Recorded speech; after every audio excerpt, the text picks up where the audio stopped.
Andy, good to see you as always. We know about your background. You know, you came from a working class family. I just wondered how much your upbringing has influenced the launch of this charity.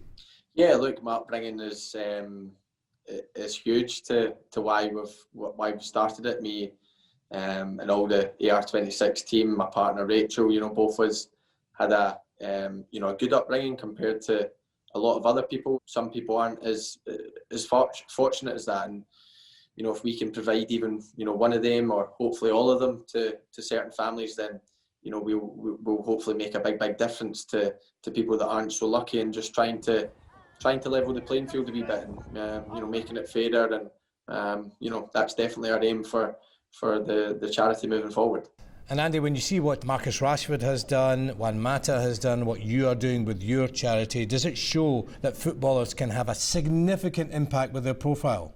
Yeah, of course. Look, Marcus Rashford, the last couple of months has been the big one. What he's done has been exceptional. It's been an inspiration to life, to everyone, but especially to us footballers. You know, being involved, and you know, when he does the same profession, then it's been an inspiration to us all. I think now people are starting to realise we have more of a social responsibility, and we can make a big difference. And we only need to see the social media videos of a couple of weeks ago to see how the nation rejoiced when we qualified for the Euros. How big a role do you think football can play and does play in the well-being of individuals? Talking to family and friends and everyone back home, how much of a lift that gave the country, and how many people woke up on Friday, you know, smiling and being happy, and looking forward to the day ahead. And you know, some of the people would have been maybe on the Thursday morning struggling to get out of their bed and struggling to put a smile on their face, because look, we're going through unprecedented times just now, and it's tough. But you know, the fact that we could make a change to our nation just on that one night was incredible.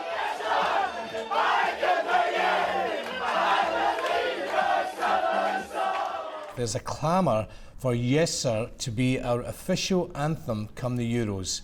Are you backing that? I think it's got to be, doesn't it? I think Andy Considine's made it as big as it has to be. So look, it was amazing how it went off. I think Kieran Tierney put it on in the changing room, and we all went mad. And then, you know, seeing the videos back home were amazing. So you know, it's a good anthem. So I think it probably has to be our theme tune for the summer. If you could pick one artist who would record that for us, who would that be? And from the dressing room, who would be your lead vocalist and who would be your worst vocalist? Oh wow. I think you've got to keep it Scottish, so you need to go Lewis Capaldi or Calvin Harris or somebody like that. You know, you have to keep them Scottish. And in your dressing room, is there any good chanters in there? Worst vocalist by far is John McGinn. That's an easy one. I've heard him actually. He is dreadful. Yeah, he can't hold a note. Best, I'm not sure if any of the lads can sing actually.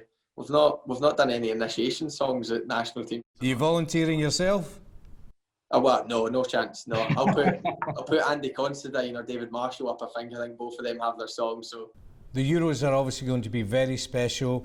We've got England, the Czech Republic and Croatia from this group. Is there anything to suggest that Scotland can't qualify from this group? No, look, we have to believe. Like, it's not, you know, there's no good just qualifying for a tournament and saying, okay, that's the box ticked, and not, you know, trying to, you know, progress still from that. We have, you know, the manager's, you know, message was very clear after the game. We still have a lot of work to do. We still have a lot of progress to make. So look, it's so important that we've ticked this objective off. Getting to a major tournament's huge, but we need to go there and try and be competitive. Look, 2 games being at Hampden helps us. Hopefully having 50,000 Tartan Army behind us will help us, and we've got to enjoy it, but we've also got to be there and go and take part and try and get as far as we can, and then, like I said, use this basis to try and get to the next World Cup and the next Euros, and make it more of a regular thing that Scotland qualify, and instead of waiting so long again. So that's definitely the aim for the squad, the aim for the manager, and it has to be the aim for the fans as well. And you mentioned there, Andy, you know, the next qualification campaign is the World Cup qualification campaign. Is that going to be a further indication of where this group has reached or how much the team has progressed? Yeah, of course. Look, obviously the group comes out, December. We'll see who we get. We look forward to it. Now the kind of monkeys off our back. This is the tightest Scotland squad I've ever been involved in terms of relationships off the park, relationships on it, and we've made huge strides in that. So I think the next step is continually qualifying for tournaments, and obviously the World Cup qualifications next. And like I said, we'll see who we get in the group, and hopefully we can qualify, because we want to play in major tournaments for Scotland. We want that feeling more and more often. We want to make the country proud, because it's been a long time since Tartan Army have had something to shout about. So that's definitely the aim. Still got a lot of hard work to do, but that's definitely the aim going forward, and fingers crossed we can do it. You mentioned the monkey off the back there. How much is it a weight off the shoulders, knowing that we finally ended that wait for reaching a major tournament?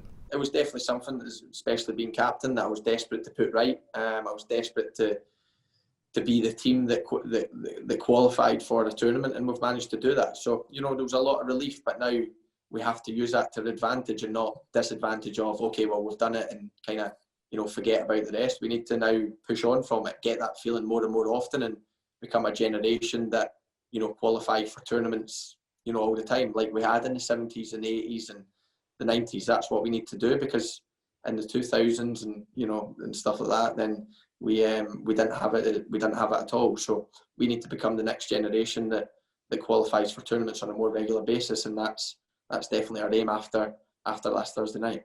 Well, Andy, thanks very much for your time. We wish you the very best of luck with your charity. It's a great thing you're doing, so all the very best with that, and of course the best of luck with Liverpool for the season, and indeed Scotland come the World Cup qualifiers, and indeed the Euros, and we'll be looking out for you singing come the recording track. Thank you, Raman. Top man.